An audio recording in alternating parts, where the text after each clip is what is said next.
نحمده ونصلي ونسلم على حبيبه العظيم أما بعد فأعوذ بالله من الشيطان الرجيم بسم الله الرحمن الرحيم لم تقولون ما لا تفعلون صدق الله العظيم إن الله وملائكته يصلون على النبي يا أيها الذين آمنوا صلوا عليه وسلموا تسليما اللهم صل وسلم وبارك على سيدنا ومولانا محمد وعلى آله وصحبه أجمعين. حمد اور صلاۃ کے بعد علامات قیامت میں سے ایک یہ بھی ہے کہ اولا علم اٹھ گیا، علماء چلے گئے، منصبوں پہ نااہل لوگ آ گئے. میں شروعات اپنے آپ سے کروں. امام شرعی تقاضوں کے مطابق امامت کے منصب کا اہل نہیں. میں سب کو نہیں کہہ رہا، اکثریت کی بات کہہ رہا ہوں. مؤذن اور مدرس شرعی تقاضوں کے مطابق وہ اس منصب کا اہل نہیں. مفتی اور قاضی شرعی تقاضوں کے مطابق اس کا اہل نہیں رہا.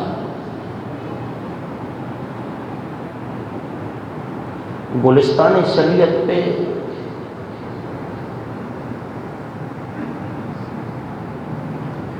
الو آ کے بیٹھ گئے.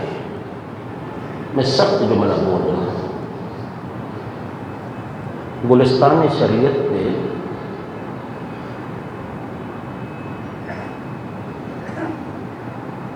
علم کا حال یہ ہے کہ مجھ سمیت نمازیوں کو چھوڑ دیں 90% پیشیمان صاحبان کو بھی نماز کے مسائل نہیں آتے،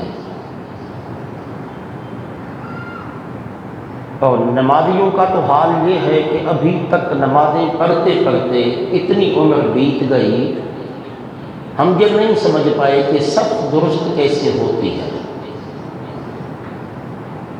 دوسری صف خالی ہوتی ہے، محض پنکھے کے نیچے کھڑے ہونے کے لیے ہم تیسری صف میں ہی بیٹھیں گے. تیسری صف خالی ہوتی ہے، جلدی نکلنے کے چکر میں ہم چوتھی صف میں ہی بیٹھیں گے. اور پھر آگے کی جگہ جب خالی ہوتی ہے تو پھر وہ بعد میں آنے والے بندے صفوں کو پھلانگتے ہوئے، چیرتے ہوئے، لوگوں کو تکلیف دیتے ہوئے انہیں آگے آنا پڑتا ہے کہ پیچھے جگہ نہیں ہوتی. صف کہاں سے شروع ہوتی ہے اس کا علم بھی ہمیں نہیں. ہم نے یہ سمجھا ہے کہ بس دائیں طرف کھڑے ہو جاؤ تو ثواب زیادہ ملتا ہے. بعض اوقات ابھی تک کئی مرتبہ سمجھانے کے باوجود بھی یہ دیکھنے میں آیا ہے کہ ایک طرف صف پوری ہو جاتی ہے، دوسری طرف 2 بندے کھڑے ہوتے ہیں. یاد رکھیے ثواب دائیں صف میں اتنا زیادہ بھی نہیں کہ بائیں طرف کوئی کھڑے نہ ہو. اور پھر اگر بائیں طرف کوئی نہ ہو، سب دائیں طرف ہو جائے، پھر تو یا تو امام کو محراب چھوڑنا پڑے، وہ آ کے بیچ میں کھڑے ہو جائے. تو یاد رکھیے فقہا نے جب ہم پڑھتے تھے تو ہمارے اساتذہ نے ہمیں پابند کیا تھا کہ لوگ گن لو کتنے ہیں. وہ چھوٹی مسجدیں ہوتی تھی نا، سب میں 12-14 بندے ہی آتے تھے، تو ہمیں سزا ملتی تھی اگر 6 بندے اس طرف ہوں اور ہم 7واں بھی اس طرف کھڑے ہو گئے تو ہمیں کہا جاتا تھا، تمہیں کہا گیا تھا کہ سب کو درست رکھو. تو سب کی درست کی مقصد یہ نہیں کہ سب کو سیدھا رکھا جائے. سب کی درستی کا مقصد یہ ہوتا ہے کہ جتنے لوگ دائیں طرف ہوں اتنے لوگ بائیں طرف ہوں. اس بات کا خیال رکھا جائے. تو میں کہہ رہا تھا علم اٹھ گیا، نااہل لوگ منصبوں پہ بیٹھ گئے. کتابوں میں تو موجود ہے علم، کتاب پڑھنے والے چلے گئے. اگر کہیں علم ہے تو عمل نہیں، لچھے دار خطاب بھی ہیں، لوگ واہ واہ کی داد بھی دیتے ہیں، باتیں بھی بڑی اچھی ہوتی ہیں، لیکن وہ جو دوسروں کو تہجد کا درس دیتا ہے، وہ جو دوسروں کو علم پڑھنے کا درس دیتا ہے، وہ جو دوسروں کو نماز کی تلقین کرتا ہے، اس کا خود عمل کتنا ہے؟ قرآن نے اس کے ضمیر کو جھنجھوڑ کے کہا تھا لِمَ تَقُولُونَ مَا لَا تَفْعَلُونَ۔ وہ خطیب صاحب، وائز صاحب، جس پہ خود عمل نہیں کرتے، لوگوں کو کیوں کہتے ہو؟ یہی وجہ ہے کہ اولیاء کاملین پہلے کے جو زبان سے لفظ بولتے تھے، لوگ ان کے پیچھے لگ جاتے تھے۔ آج کے ہم خطیب بول کے تھک گئے، ہم نے عمل نہیں کرنا کسی نے بھی۔ کیوں؟ کہ اس لیے کہ میں اپنے آپ کو کہہ رہا ہوں، کسی اور کو نہیں، کیونکہ میں بے عمل ہوں۔ جب میں عمل کرنے والا بن جاؤں گا نا، پھر آپ کو کہوں گا تو کام بنے گا۔ چھوٹا سا مثال دے دوں، مشہور و معروف ہے۔ ایک شخص آئی، ایک عورت آئی اپنے چھوٹے بچے کو لے کے حضرت غوث اعظم شاہ جیلہ رضی اللہ تعالی عنہ کی دربار اقدس میں کہ میرا بچہ میٹھا بہت کھاتا ہے۔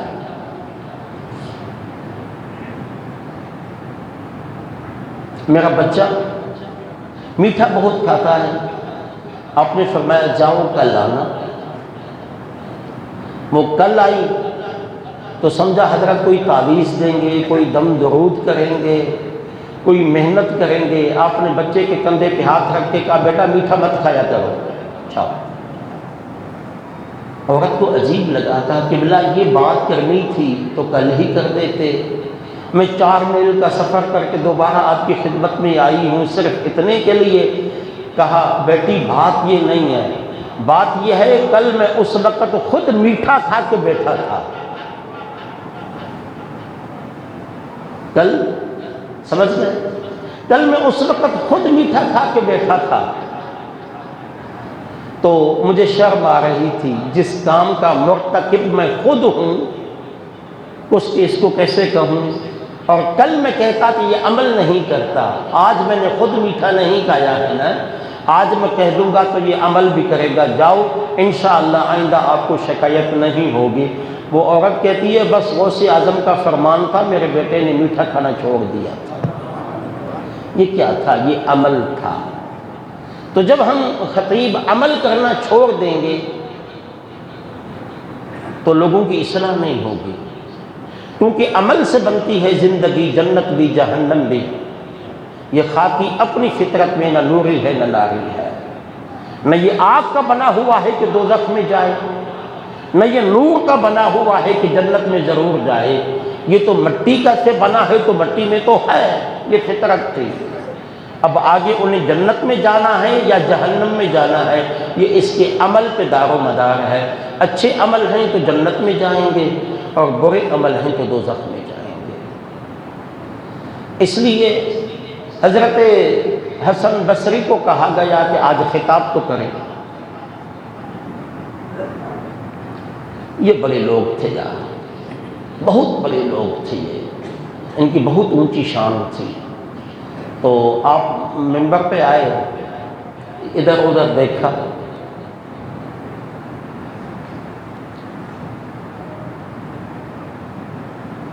بیٹھ گئے، کہا اس جمعے پہ خطاب نہیں کروں گا۔ لوگوں نے نماز ہو گئی، پہلے ادب کا دائرہ تھا، کھڑے نہیں ہو گئی مسجد کمیٹی کے امام صاحب بیان کیوں نہیں کر رہے ہیں، تنخواہ مفت کی لیتے ہیں کیا؟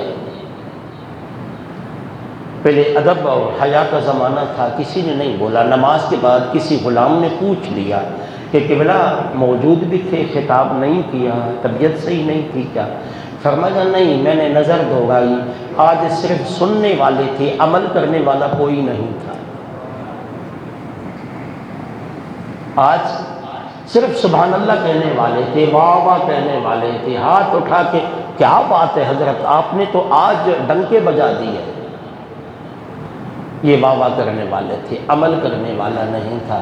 تو لوگوں نے پوچھا عمل کرنے والا کون ہے؟ کہا مسجد کے اس کونے میں ایک دبلی پتلی کالے رنگ کی عورت آتی ہے جس کو لوگ رابعہ کے نام سے جانتے ہیں.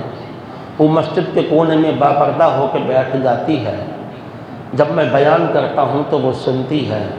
وہ خاموشی سے دل ہی دل میں کہتی ہے صدقت یا حسن، حسن تم نے سچ کہا، میں انشاءاللہ عمل کی کوشش بھی کروں گی.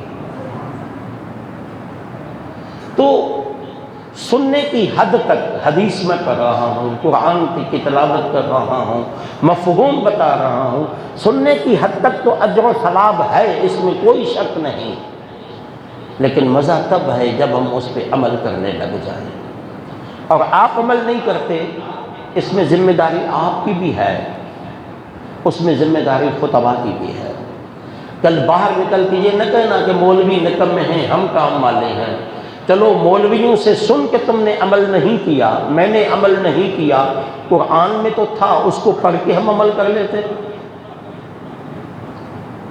سننے والا بھی بے قصور نہیں ہے. یہ تو میری مزاج میں اپنے آپ کو کوستا رہتا ہوں تاکہ میری اصلاح ہو. اور پھر کہیں اگر عمل ہے اخلاص نہیں ہے. اخلاص کہتے ہیں وہ کام جو خالص اللہ کے لیے کیا جائے، لوگوں کے لیے نہیں. لوگ کیا کہیں گے کا جو جملہ ہے نا، وہ اپنی زندگی سے نکال دو.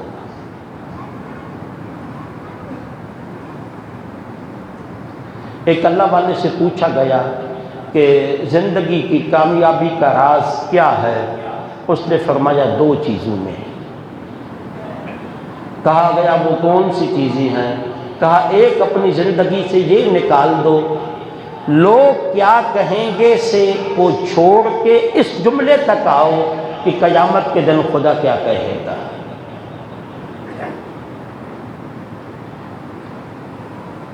اس جملے کو چھوڑ دو، لوگ کیا کہیں گے، ہٹا دو اس کو، جملے کو اپنی زندگی کے بیچ سے نکال دو. لوگ کیا کہیں گے. ہمیں کیا توجہ کہاں ہونی چاہیے کہ کل جب قیامت کے دن بروز حشر اللہ کی دربار میں آؤں گا تو اللہ کیا کہے گا کہ میں نے تجھے کس لیے بنایا تھا. اور پھر اپنی زندگی سے یہ نکال دو کہ مجھے کیا لینا ہے. میں یہ کام کروں گا تو مجھے دنیا میں کیا ملے گا، اس کام میں دنیا کا کیا فائدہ ہے.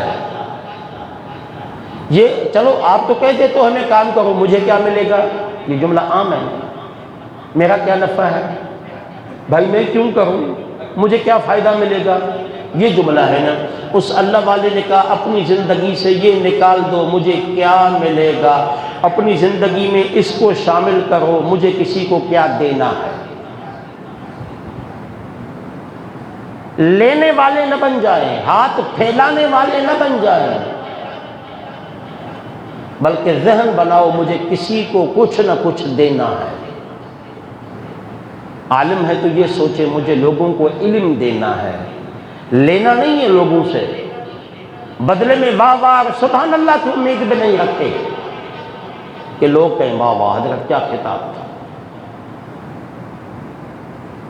جب کیا دینے سے کیا لینے پہ انسان آئے گا نا، کیا لینے سے کیا دینے پہ جب انسان آئے گا تو اس اللہ کے ولی نے کہا پھر انسان کامیاب ہو جاتا ہے. تو اخلاص تب پیدا ہوتا ہے، عمل کوئی بھی عمل خالص اللہ کے لیے، کوئی بھی عمل خالص اللہ کے لیے. جب عمل خالص اللہ کی ذات کے لیے ہو جاتا ہے نا، علم بھی ہو عمل بھی ہو اور وہ عمل خالص ہو جائے، اسے آسان لفظوں میں اللہ کا ولی کہتے ہیں. جب علم بھی عمل آ جائے، توجہ ہے، اور عمل میں اخلاص آ جائے، یہ خدا کے لیے ہے، خدا کے لیے، تو پھر اسے آسان لفظوں میں خدا کا ولی کہتے ہیں. اخلاص کیا ہے؟ ایک شخص کہتا ہے کہ میں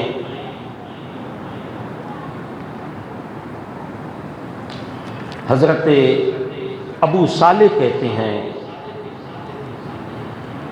کہ میں ایک مرتبہ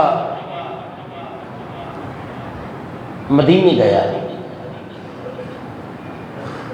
لوگوں کا بہت بڑا ہجوم تھا مدینے کے کسی گلی میں،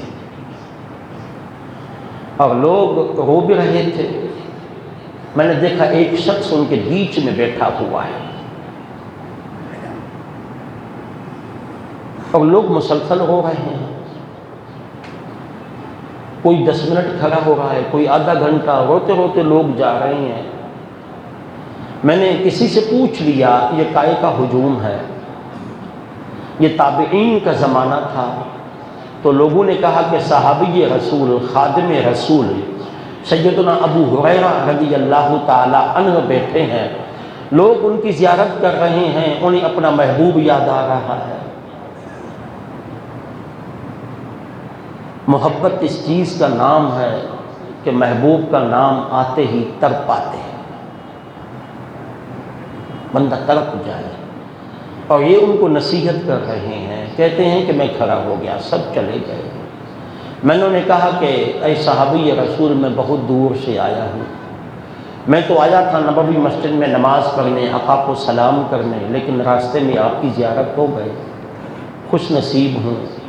کہتے ہیں آپ کو اللہ کی قسم مجھے وہ حدیث سنائیں جو آپ نے اپنے کانوں سے رسول اللہ سے سنی ہے، کوئی خاص حدیث سنائیں۔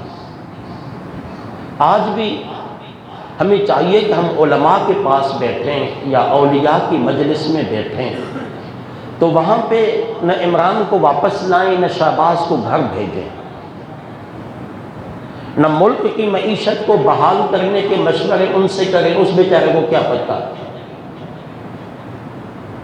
آج بھی ہمیں چاہیے کہ ہم ان لوگوں سے علم سیکھیں، ان سے حدیث سنیں، لیکن حدیث سننے کا ذوق ختم ہو گیا، ہم قصے کہانیوں پہ آ گئے۔ تو ابو ہریرہ نے کہا بیٹھ جاؤ۔ اب اس نے یہ بھی نہیں کہا تم اکیلے آدمی ہو، میں اکیلے آدمی کے لیے میرے پاس اتنا ٹائم تو نہیں ہے، کہا بیٹھ جاؤ، بیٹھا دیا۔ کہنے لگے کہ میں تمہیں وہ حدیث سنا رہا ہوں، بس اتنا کہنا تھا۔ ابو ہریرہ رونے لگے، رو رو کے بے ہوش ہو گئے۔ پھر جب ہوش میں آئے تھوڑی دیر کے بعد کہا میں آپ کو وہ حدیث سنا رہا ہوں جب میرے آقا نے مجھے حدیث سنائی تھی، اس وقت ایک میں تھا، دوسرا اللہ کے محبوب تھے، ان کے علاوہ کوئی تیسرا نہ تھا۔ یہ کہہ کے پھر بے ہوش ہو گئے۔ تیسری مرتبہ جب ہوش میں آئے تو کہا میں آپ کو وہ حدیث سنا رہا ہوں جو میں نے اپنے کانوں سے رسول اللہ سے سنی۔ ایک آقا تھے، ایک میں تھا، اور میں نے اپنے حبیب سے عرض کی کہ آقا آج تنہائی میں بیٹھے ہیں، کوئی نہیں ہے، کوئی ایک ایسی حدیث، ایک بات، تو کچھ تو ارشاد فرمائیں۔ اتنا کہنا تھا تو بے ہوش ہو گئے۔ اب جس بات کرنے سے پہلے 3 مرتبہ ابو ہریرہ بے ہوش ہو جائے، اسے ایمان کی حرارت، ایمان کی لذت اور ایمان کی حلاوت کہتے ہیں۔ اب خدا ہی بہتر جانے یہ عشق مصطفیٰ کا غلبہ تھا کہ بے ہوش ہو رہے تھے، یا آگے بات کی اہمیت تھی جو رسول اللہ نے بتائی تھی کہ اس کی وجہ سے بار بار بے ہوش ہو رہے تھے۔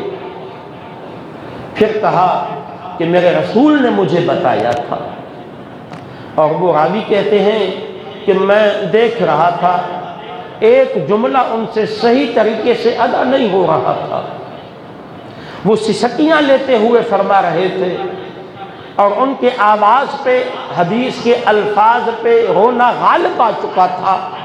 مجھے توجہ سے ان کی بات سننی پڑ رہی تھی۔ وہ فرما رہے تھے کہ میرے آقا نے فرمایا قیامت کے دن سب سے پہلے 3 لوگوں کا حساب ہوگا۔ یار ہمیں تو قیامت کی فکر بھی نہیں، قیامت کو حساب بھی ہوگا ہمیں یاد ہے؟ اگر یہ ہمیں یاد ہوتا کہ قیامت کے دن حساب بھی ہونا ہے تو آج سیلاب متاثرین کے نام پہ ہم اپنے گھر نہ بھرتے۔ وہ کس کرب اور تکلیف سے گزر رہے ہیں۔ آئے دن آپ ٹی وی پہ اخبارات پہ دیکھتے ہیں فلاں جگہ پہ فلاں نے چھاپا مارا۔ جی کل مجھے کسی صاحب نے کلپ بھیجا تھا، کوئی 20 یا 25 کروڑ تھا، یا غالباً کوئی لفظ ادھر ادھر ہو، مجھے صحیح یاد نہیں رہا، کہ پیناڈول ٹیبلٹ بنانے والوں نے کوئی کروڑوں روپے کی ٹیبلٹ ذخیرہ کر کے رکھی ہوئی تھی، میڈیکلز پہ نہیں پہنچا رہے تھے۔ اور اب حال یہ ہے، میں سچ بتا رہا ہوں، میرے گھر والوں نے مجھے 2 دن پہلے فون کیا تھا کہ پورے شہر میں پیناڈول نہیں مل رہی، ملیریا ڈینگی چھا رہا ہے دنیا میں۔ ہم نے جان بچانے والی چیزیں، دوائیں، ادویات و خوراک اس نیت سے ذخیرہ اندوزی کر لی ہے تاکہ مہنگی کر کے بیچیں۔ 10 روپے والا یہ پتہ آج 25 سے 30 روپے میں مل رہا ہے۔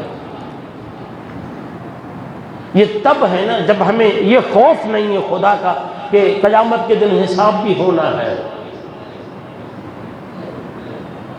مسجدیں ویران ہو گئی، یہ کیوں؟ کہ ہمیں یہ فکر نہیں ہے کہ حساب بھی ہونا ہے۔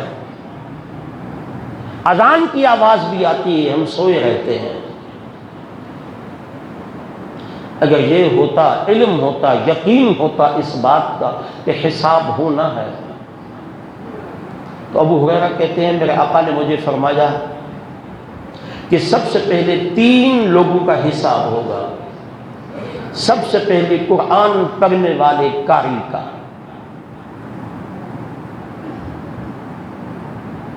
اللہ ان سے پوچھے گا کہ تو نے کیا کیا زندگی میں؟ میں نے تمہیں قرآن پڑھنے کی صلاحیت دی تھی، اچھا آواز دیا تھا۔ وہ کہے گا مولا میں تو نماز میں سر لگا لگا کے لوگوں کو قرآن سنایا کرتا تھا، میں تو لوگوں کو قرآن کا ترجمہ بھی بتایا کرتا تھا، میں تو لوگوں کو قرآن کا مفہوم بھی بتایا کرتا تھا۔ جمعے کے اجتماع کے جمع غفیر میں لوگوں کو تیرا خوف دلایا کرتا تھا، اور لوگ مجھے سبحان اللہ کی داد دیتے تھے، واہ واہ کرتے تھے۔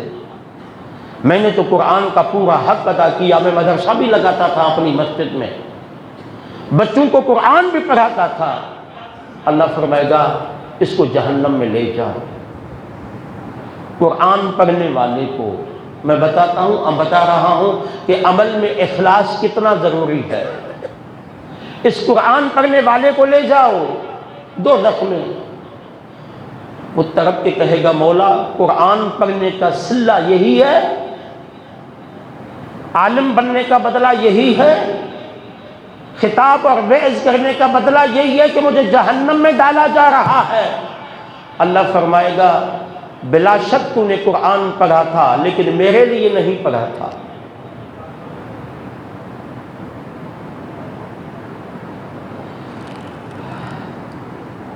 بلا شک تو نے خطاب کیا تھا، لوگوں کو وعظ و نصیحت کی تھی لیکن میرے لیے نہیں کی تھی، تو نے لوگوں کے لیے کی تھی۔ اور میں سچ بتاتا ہوں خدا کے گھر میں، اللہ ہمارے عیبوں کو معاف فرمائے، مجھے قاری صاحبان کا تو پتہ نہیں ہے، میں اس شعبے سے وابستہ نہیں ہوں، لیکن خطیب اکثر خطاب اس نیت سے کرتا ہے کہ لوگوں کو پسند آئے۔ پہلے جا کے پوچھتا ہے کس قسم کے لوگ ہیں، کیا سننا پسند کرتے ہیں۔ وہ بتاتے ہیں کہ یہاں فلاں پیر صاحب کے مریدوں کی اکثریت ہے،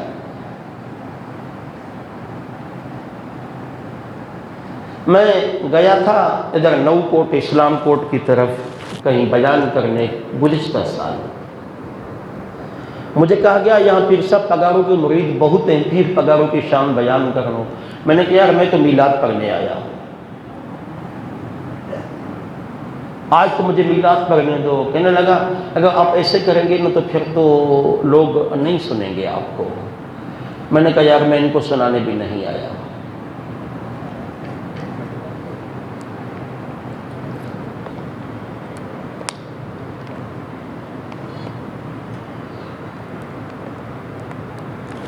وہ میں نے پہلا جملہ کہا نا کسی ولی کا قول کہ لوگ کیا کہیں گے اس کو دل سے نکال دو.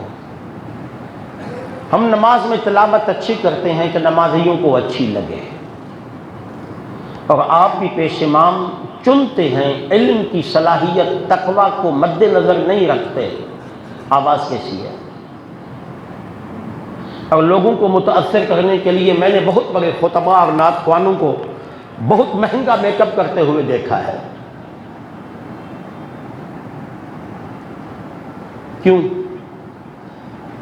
ہم کیا کہتے ہیں سبحان اللہ، کیا عبادت کا نور اس کے چہرے سے چمک رہا ہے. وہ بھائی رنگت سے عبادت کیا تعلق. میں نے بھی بتایا کہ رابعہ بصری تمام بہنوں میں سب سے کم خوبصورت تھی، رنگ کی کالی تھی، اس کی عبادت کے چرچے آسمانوں پہ ہوتے ہیں. بلال حبشی کے لیے آپ کے سن کے رکھا ہے، حبش کے سارے لوگ. لیکن ہم نے ولایت کا معیار بھی عجیب رکھ لیا ہے، علم کا معیار بھی عجیب رکھ لیا ہے. کوئی عالمانہ لباس میں آئے، میری طرح بھاری بھی ہو، جبہ بھی بڑا پہنا ہوا ہو، امامہ بھی بڑا پہنا ہوا ہو، اسی کو امام رکھنا ہے. آواز بہت اچھی ہے حضرت صاحب، اس کی آواز بہت اچھی ہے. او بھائی، امام کا انتخاب آواز پہ نہیں کیا جاتا.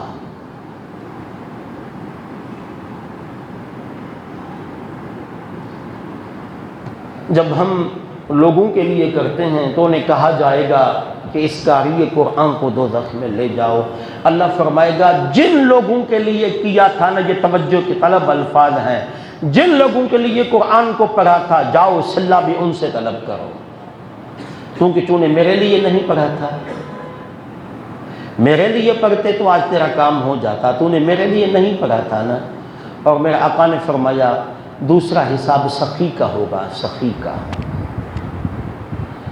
اللہ پوچھے گا میں نے تمہیں بہت پیسہ دیا تھا، اس کا کیا کیا؟ وہ کہے گا مولا پیسے تو آپ نے دیے تھے، میں نے تو آپ کی راہ میں لگا دیے، مسجدوں کے عظیم الشان مینار کھڑے کر دیے، لوگوں کو دیتا رہا، اللہ کی تیری راہ میں دیتا رہا. سیلاب متاثرین کے لیے میں نے اپنے خزانے کھول دیے تھے، 2 4 ٹرکیں بھر کے لاتا تھا، میں بھیج جاتا تھا. اللہ پوچھے گا اچھا واقعی اتنا خرچہ کیا تھا؟ جی مولا میں نے کیا تھا. فرمایا جائے گا اس کو بھی دوزخ میں لے جاؤ. وہ کہے گا مولا مجھے دوزخ میں کیوں بھیجا جا رہا ہے؟ وہ اللہ فرمائے گا کہ واقعی تو نے بہت بڑا خرچہ کیا تھا، واقعی تو نے بہت بڑا خرچہ کیا تھا، اللہ کی راہ میں بہت دیا تھا، لیکن خدا کے لیے نہیں، میرے لیے نہیں. تو نے یہ سب کچھ اس لیے کیا تھا کہ لوگ تیری تعریف کریں کتنا سخی مرد ہے.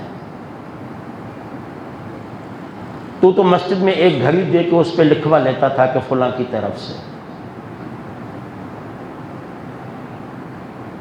تو مسجد میں چندہ بھی اس شرط سے دیتا تھا کہ میں واش روم آپ کو بنوا کے دوں گا لیکن نام میرا لکھ لینا ہے باہر کہ فلاں نے بنوائی ہے.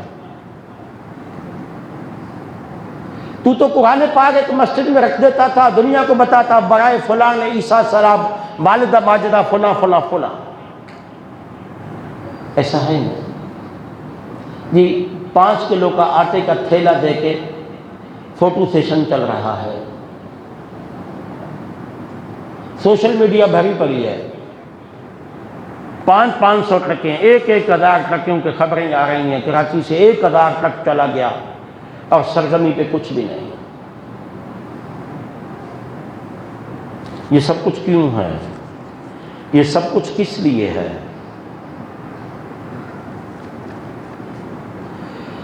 اللہ کے لیے نہیں ہے تو اس کا فائدہ بھی نہیں۔ اور تیسرا، شہید جو اللہ کی راہ میں کفار سے لڑ لڑ کے شہید ہوا تھا، انہیں کہا گیا زندگی کیسے گزاری؟ وہ کہے گا مولا اپنی جان تیرے نام پہ قربان کر دی تھی۔ کہا جائے گا انہیں بھی دوزخ میں بھیج دو۔ وہ کہے گا مولا میں تو شہید ہوا تھا، میرے جسم پہ تو سینکڑوں زخم آئے تھے، میں تو دشمن کی گولی کا شکار ہوا تھا، میں بچوں کو یتیم کرا کے آیا تھا۔ آواز آئے گی میرے لیے نہیں کیا تھا، اپنے نام کے لیے کیا تھا، لوگوں کے لیے کیا تھا، جاؤ تیرا کوئی حصہ نہیں۔ عمل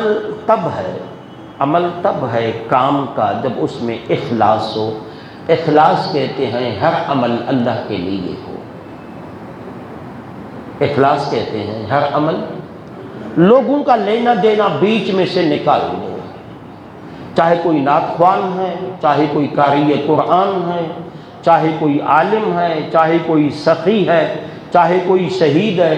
ایک شخص آ کے کہتا ہے یا رسول اللہ، بس آخری بات کر رہا ہوں اور جو باتیں رہ گئی انشاءاللہ آنے والے جمعے پہ، ایک شخص آ کے کہتا ہے یا رسول اللہ میں کوشش کرتا ہوں لوگوں سے چھپا کے دوں، پھر بھی لوگوں کو پتہ لگ جاتا ہے، تو میرے اخلاص کا کیا بنے گا؟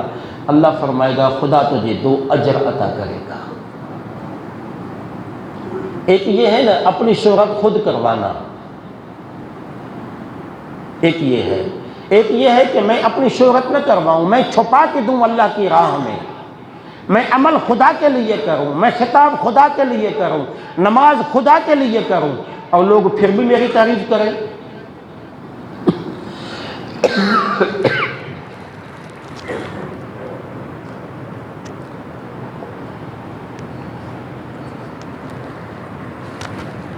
لوگ پھر بھی سبحان اللہ اور واہ واہ کریں تو پھر کیا ہے؟ تو اس شخص نے کہا یا رسول اللہ، یا میں تو اللہ کے لیے کرتا ہوں، لیکن بعض اوقات لوگوں کو پتہ لگ جاتا ہے، لوگ تعریف کر دیتے ہیں، لوگوں تک بات چلی جاتی ہے۔ میرے آقا نے فرمایا اللہ تمہیں 2 اجر دے گا، ایک لوگوں کو چھپا کے دینے کا، دوسرا لوگوں پہ ظاہر ہونے کا۔ تو نے چھپا کے کام کیا تھا، اللہ نے تیرے کام کو لوگوں پہ ظاہر کر دیا، تو اس کو بات سمجھ میں نہیں آئی۔ اس صحابی نے سوال کیا آقا ظاہر کرنے کا ثواب کیا ملے گا؟ فرمایا جو تجھے نیکی کرتا ہوا دیکھے گا اس کو رغبت پیدا ہوگی، وہ تجھے دیکھ کے نیکی کا کام کرے گا، اللہ تمہیں اجر بھی عطا کرے گا۔ تو ہم اللہ کی طرف سے اللہ کے لیے کریں، اور پھر اللہ کا دستور یہ ہے تو جسے اپنا بنا دیتا ہے اسے دنیا میں بھی عزت دیتا ہے، آخرت میں بھی عزت دیتا ہے۔ وما علینا الا البلاغ۔